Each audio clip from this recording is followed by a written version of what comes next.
¿Cómo les va? Qué gusto saludarlos esta tarde de miércoles en una nueva emisión de la UNAM Responde desde nuestras instalaciones aquí en Ciudad Universitaria para seguir conociendo parte de lo que realiza nuestra Universidad Nacional Autónoma de México desde muy distintos ámbitos. Durante los siguientes minutos en la entrevista estaremos hablando sobre clonación. Además, les tenemos información sobre migración en tiempos de pandemia. UNAM Global TV nos habla sobre ansiedad y Jacobo Dayan sigue reflexionando sobre la crisis de desapariciones en nuestro país y la alerta que se ha hecho, digamos, a nivel internacional. Quédense con nosotros durante los siguientes minutos.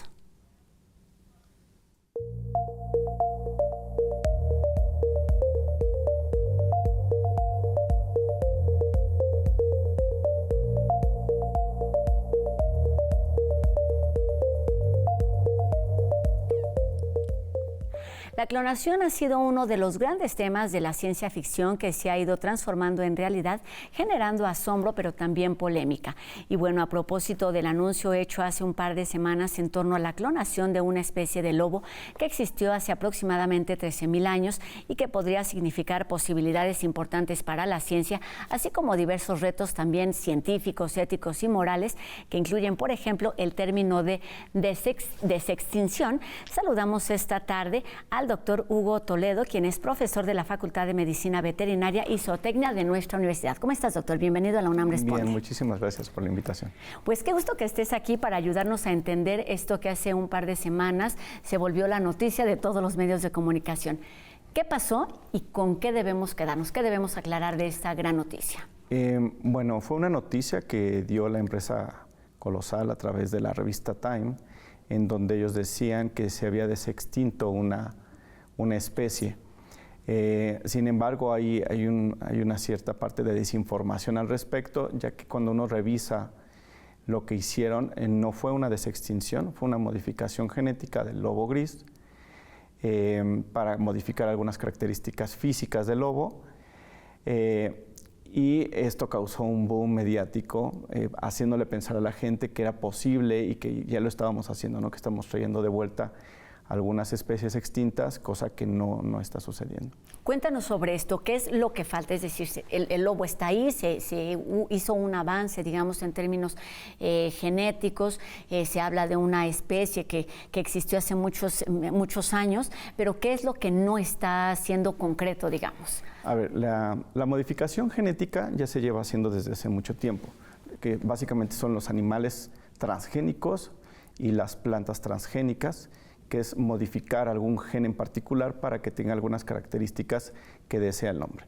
Entonces, por ejemplo, una planta tú puedes modificarle un gen para que sea resistente a algún tipo de condición climática. O en el caso de los animales, puedes modificar un gen, por ejemplo, para que tenga una musculatura más grande. Entonces, eso ya se lleva haciendo desde hace tiempo. Tenemos el caso, perdón, de la oveja Dolly, que fue hace ya algunas décadas. No, en el caso de diferente. Es diferente, porque en el caso de la oveja Dolly, lo que hicieron fue clonar totalmente a un individuo. ¿Qué quiere decir clonar? Clonar es tomar el 100% de su ADN y crecerlo en una célula hospedadora para crear un individuo 100%, genéticamente 100% igual al donador. Okay. Entonces, normalmente cuando tenemos papá y mamá, cada uno da 50% de sus genes. En este caso agarramos el 100% de los genes de un animal o planta y lo recreamos. Eso es clonación, esa es la oveja Dolly. ¿Y qué fue lo que pasó en este caso? Te interrumpí. En el caso del lobo huargo o lobo terrible, no hicieron una clonación como tal, sino tomaron el genoma del lobo gris y modificaron alrededor de 14 genes. Entonces es un lobo gris modificado genéticamente. Entonces, vieron cuáles eran las características que tenía el lobo huargo. Dijeron, bueno, es un animal que era más grande en su época, tenía el cráneo más grande,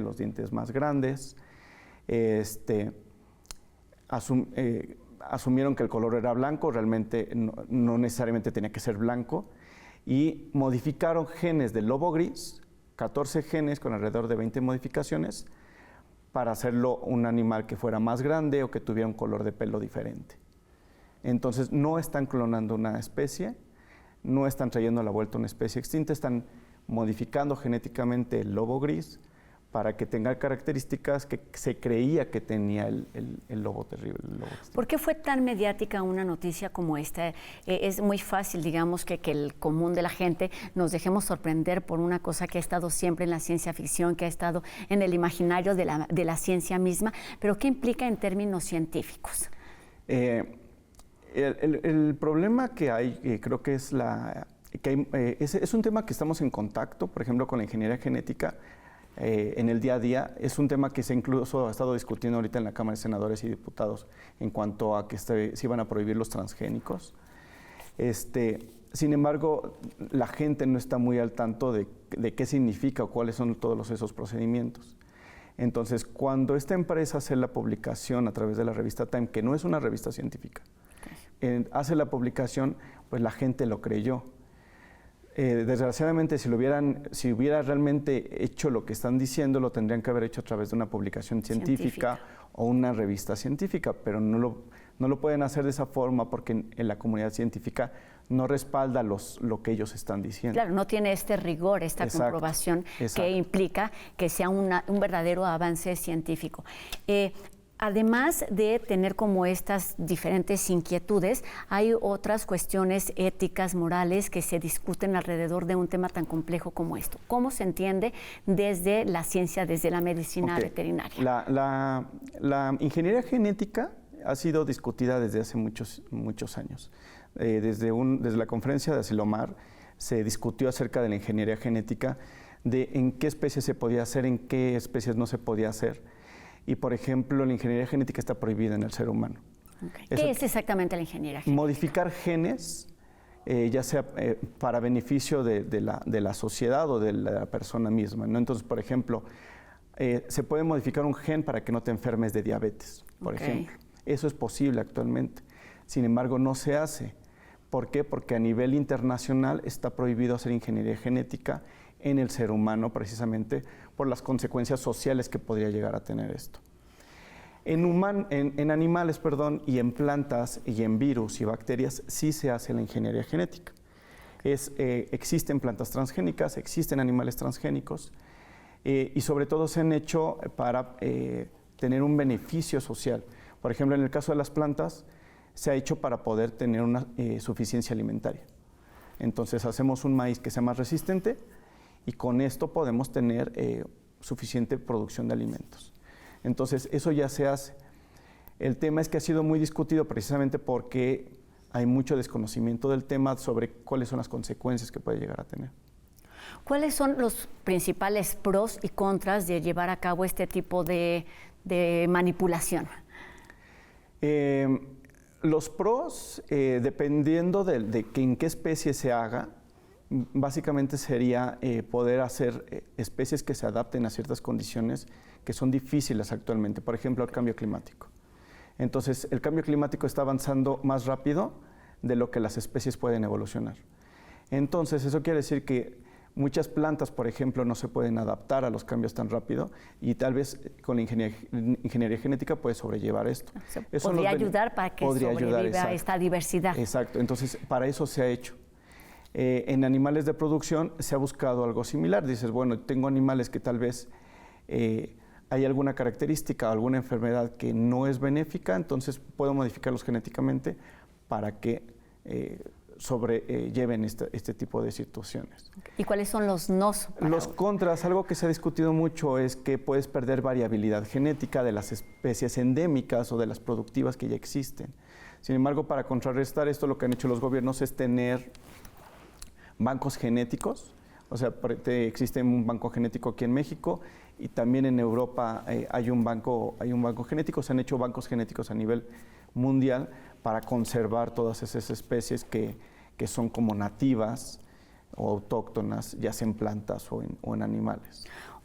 Volviendo a esta noticia que aceleró y que revolucionó, digamos, las opiniones a nivel internacional. ¿Qué significa en términos reales? ¿Significa un avance importante en cuanto a la conservación de especies, a estos beneficios que puede tener en cuanto a la diversidad de plantas y animales, quizás no hablando en términos de seres humanos, pero sí a esta diversidad natural y vegetal? La importancia que tiene, bueno, por un lado es que la sociedad se voltea a ver un poquito la ciencia y se dé cuenta de la importancia que puede llegar a tener el ámbito científico.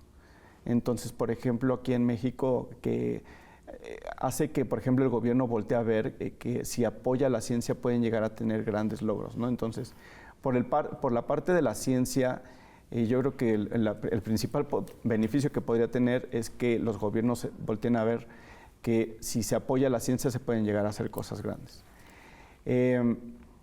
Sin embargo, sí deja mucho que desear el hecho de que se difundan noticias que no son 100% verdaderas. Cuando fue el caso de la oveja Dolly que se hizo en el Instituto Roslin, lo que se publicó y lo que se difundió fue tal cual lo que había hecho ese grupo de investigadores, con un respaldo científico, explicando todo el procedimiento, y con un objetivo claro que era básicamente podemos replicar el ADN de un individuo en otro. En este caso, ellos en la empresa Colosal está utilizando técnicas que ya se han estado usando por mucho tiempo, pero lo supieron manejar mediáticamente muy bien de tal forma que todos voltearon a ver lo que se estaba haciendo. Pero no fue 100% verídico lo que ellos. ¿Cuáles son las preguntas que surgen a raíz de este hecho? Porque la investigación sigue, se nos dice en distintos ámbitos y en distintos niveles. En México hay un campo de genética del que podríamos hablar algunos minutos, pero ¿cuáles son las inquietudes que surgen a raíz de una noticia como esta que surge más bien y que tiene una base en la desinformación? A ver, bueno, por un lado, se han hecho muchas preguntas sobre, bueno, ¿y qué va a pasar con estos animales? ¿Cómo se van a adaptar al medio ambiente, etcétera, etcétera? No va a pasar absolutamente nada. Algo que quiero dejar claro es que normalmente un animal transgénico, en este caso un lobo modificado genéticamente, no va a cambiar nada, o sea, simplemente es un lobo que es un poco más grande, de otro color diferente, porque es blanco. Una especie nueva, digamos, se puede considerar. Ni siquiera una especie, porque son modificaciones, estamos hablando de 14 modificaciones en el genoma de un animal que son millones de nucleótidos, entonces no se le modificó ni el 1% de su genoma. Okay. Entonces, ni siquiera una especie, estamos hablando de que menos del 1% fue modificado el genoma de un animal. Entonces, realmente no está pasando absolutamente nada. ¿Qué consecuencias podría traer esto? Bueno, que tal vez los gobiernos o las autoridades volteen a ver qué es lo que están haciendo en ciencia para decir, bueno, ¿qué estoy haciendo yo en transgénicos? ¿Qué tan benéficos son? Que sean foros de discusión y que se vea qué campos de oportunidad hay, ¿no? Hablábamos antes de entrar al aire, alguien nos hizo la pregunta por aquí, ¿qué tan viable, qué tan posible es tener una especie de otro tiempo con otras características en este momento? Actualmente es casi imposible, no digo que tal vez en un futuro se podría hacer, pero es extremadamente difícil. Una de las formas en las que se podría llegar a hacer es si se tiene el genoma completo de esa especie. Entonces, actualmente traer una especie que ya se extinguió hace millones de años o hace miles de años es difícil porque el material genético que se puede llegar a recuperar es muy poco y es de muy mala calidad. Estaríamos hablando que no se puede recuperar una especie de dinosaurio o este lobo en particular. No se podría recuperar. Pero ¿qué es lo que sí se puede hacer? ¿Para qué sirve esta ingeniería genómica es la palabra? Ajá, esta ingeniería genómica que hablamos de clonación. ¿Qué es lo que sí se está haciendo y para qué es útil en este momento, al menos en nuestro país? En este momento, por ejemplo, se están haciendo bancos de genética aquí en México y a nivel mundial. Entonces, esto serviría como para sentar algunas bases de que se pueden hacer este tipo de cosas y no nada más para traer una especie extinta que no tiene mucho sentido, cuando lo que tal vez nos deberíamos de estar preocupando es voltear a ver las especies que están en peligro de extinción, ¿no? El proceso de extinción de las especies es algo natural, es algo que se da de forma natural. Y el estar tratando de traer esas especies no tiene mucho sentido porque por algún motivo esas especies no se adaptaron a los cambios ya sea del ser humano o climáticos, ¿no? Sí, que en este momento lo hemos hablado muchas veces, está siendo más acelerado por la actividad humana. Exacto. Es lo que tendríamos que estar atendiendo y no necesariamente el proteger. Entonces, creo que tal vez ese es un punto bien importante, que tal vez lo que deberíamos de voltear a ver es eso. Si nos preocupan las especies que ya se extinguieron, ¿por qué no preocuparnos por las especies que están en peligro de extinción actualmente? Por las que podemos hacer algo en este momento. Por las que sí podemos salvar. Entonces, esas especies podríamos plantear programas de protección para su ambiente, en donde están, y también tal vez programas de conservar su genética. Entonces, tener muestras de pelo, muestras de sangre, que sean conservadas, porque en un futuro, si se quisieran clonar, eso sí se podría hacer. Se podría traer una especie que se extinga en este momento en un futuro, ¿no? Entonces, con un banco de genética tal vez podría ser más factible hacerlo. Para allá iba. ¿Para qué sí es útil en términos de seguridad alimentaria, en términos de diversidad natural, entendiendo, por ejemplo, que somos como país un país megadiverso? ¿Dónde y cuándo sí se podría aplicar estos conceptos de clonación? Se podrían utilizar, no nada más clonación, sino ingeniería genética como tal, porque lo que hicieron es modificación de genes, que es ingeniería genética. Clonación es traer un individuo completamente como era, ¿no? Sí. Entonces, en el caso de la clonación nos serviría para poder traer un individuo que ya se extinguió, bueno, que en este momento tenemos su ADN completo y que en un futuro se pueda extinguir. Pero en el caso de la ingeniería genética, podríamos utilizarlo precisamente para poder hacer adaptaciones, ya sea las plantas o los animales, para el beneficio del ser humano, ¿ok? Entonces, en este caso, hacerlo en animales silvestres no es muy viable, pero sí se ha hecho, por ejemplo, en animales de producción o se ha hecho o en plantas de producción.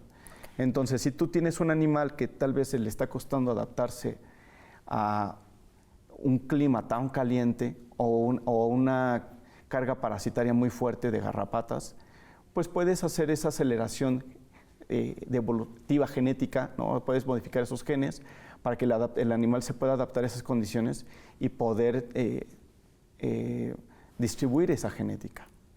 Y en ese sentido, ¿qué es lo que está haciendo, por ejemplo, la Facultad de Medicina Veterinaria y Zootecnia, que nos dicen tienen un laboratorio en este sentido donde hacen trabajos muy específicos? En la Facultad de Veterinaria está enfocada, tiene su parte que es la genética molecular, en donde están trabajando más con microorganismos, y tenemos la parte de genética cuantitativa, que es trabajar con poblaciones de animales, entonces poblaciones de animales de vacas, de borregos, de cerdos. Lo que está haciendo la Facultad de Veterinaria es tratar precisamente de implementar programas a nivel nacional apoyando productores, una, para que sepan de todas estas nuevas tecnologías de genética, dos, para que las puedan implementar, que pueden implementar programas de genética y de genómica en cualquier parte del país, y tres, acercar a esos productores a el conocimiento, ¿no? A que no estén desinformados, porque muchas veces pasa lo mismo con los productores. Cuando llegan algunas empresas de Estados Unidos y les venden productos, muchas veces los productores no entienden bien qué es lo que les están vendiendo. Claro, y para qué se puede utilizar, y muy importante saber las consecuencias. Qué necesario es tener y acercarnos a la información correcta, no dejarnos llevar por estas grandes noticias sin conocer el sustento y el respaldo.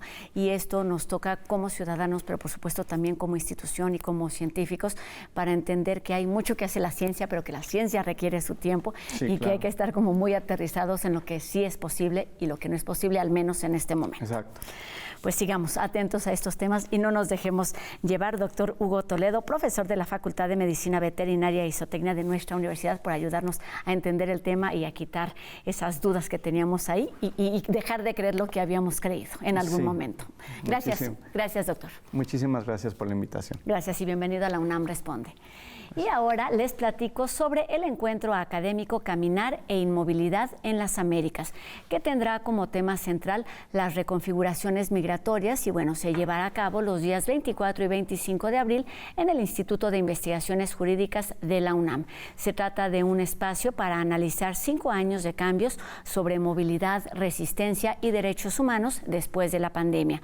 Y además de la participación de especialistas internacionales, se presentará un libro sobre las condiciones que enfrentó esta población durante la crisis por COVID-19. Se trata de un foro abierto, híbrido, que pueden seguir también a través de las cuentas del SUDIMER y del Instituto de Jurídicas de nuestra Casa de Estudios.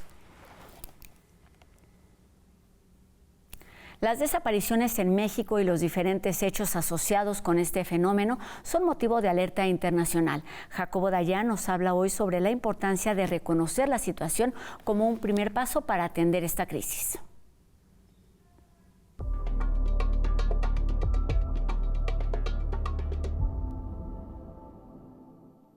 ¿Qué tal?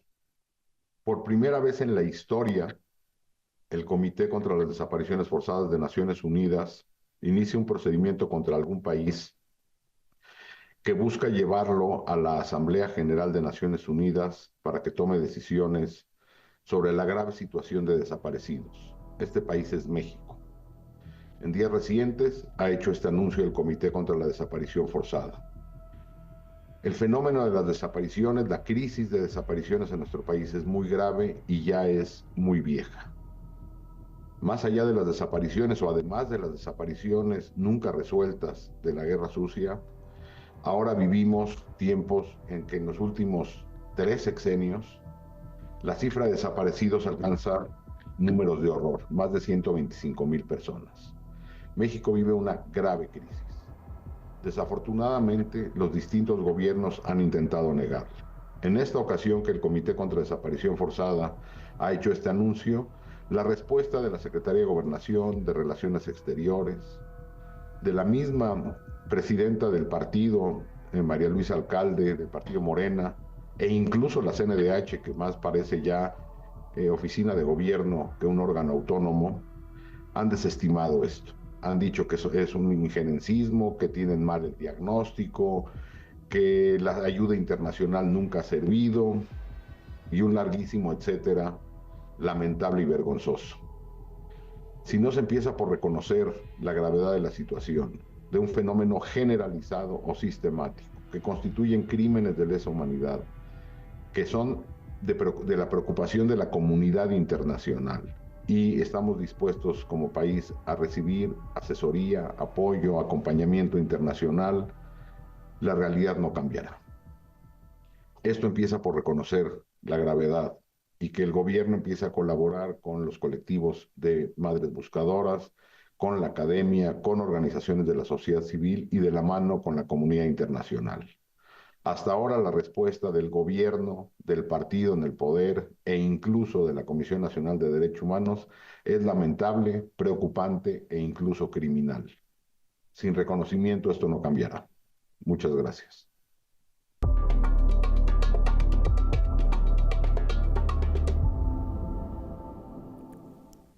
UNAM Global TV nos habla esta tarde sobre los motivos que ocasionan las crisis de ansiedad y además nos comparte algunas alternativas eficaces para controlar los síntomas de esta condición que experimentan 3 de cada 10 mexicanos.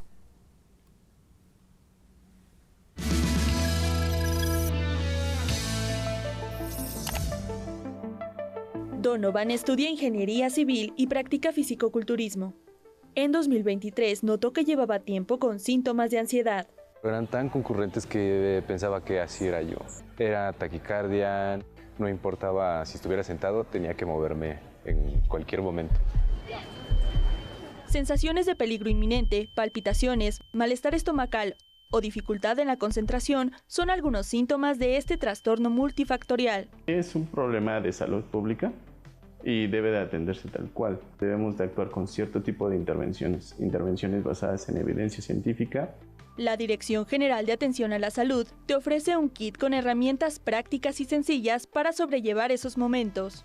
Una de estas son las técnicas de concentración, como el mindfulness, que se trata de estar presente en el aquí y la ahora y que también puede ayudar mucho al paciente a regular sus emociones. Uno de mis ejercicios era ese, reconocer qué es lo que me da ansiedad. Se recomienda también la respiración diafragmática. En una posición cómoda y con los ojos cerrados, Lentamente se inhala aire por la nariz, se retiene, se exhala por la boca y se hace una pausa para repetir el ejercicio. Puede que las personas con ansiedad eviten a veces realizar las cosas que les generan la ansiedad. Evitan exponerse a situaciones que les pueden beneficiar, pero que lo aplazan. Otra herramienta del kit es el relajamiento muscular progresivo. A Donovan le ayuda cuando despierta estresado. La técnica de relajación muscular progresiva es la tensión y distensión de los músculos. Tienes que tensar cada parte del cuerpo por separado para después relajarla paulatinamente. Al relajarme ya pude abrir más mi panorama de que realmente esa ansiedad que tenía no existía en mi ambiente, sino era lo que yo tenía adentro. En México, en 2024, se otorgaron más de 1.600.000 consultas para tratarla, informa preliminarmente la Secretaría de Salud. Si esto es algo que está interrumpiendo constantemente las actividades, que está de manera muy presente en la vida, acudir con un profesional de salud mental.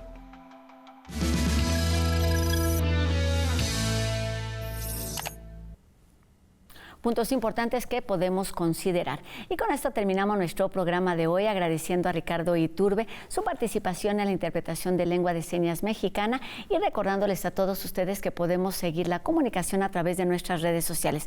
Ustedes ya las conocen, aparecen en este momento en nuestras pantallas para que nos hagan llegar sus dudas, sus comentarios y los temas que les gustaría que aquí abordáramos. Agradezco también a todas las personas que hacen posible esta transmisión día con día desde el máster y desde nuestras instalaciones aquí en TV UNAM. Y los invito a que nos acompañen mañana a seguir descubriendo nuestra universidad, 2:30 de la tarde, aquí en TV UNAM. Mi nombre es Rosa Brizuela. Adiós.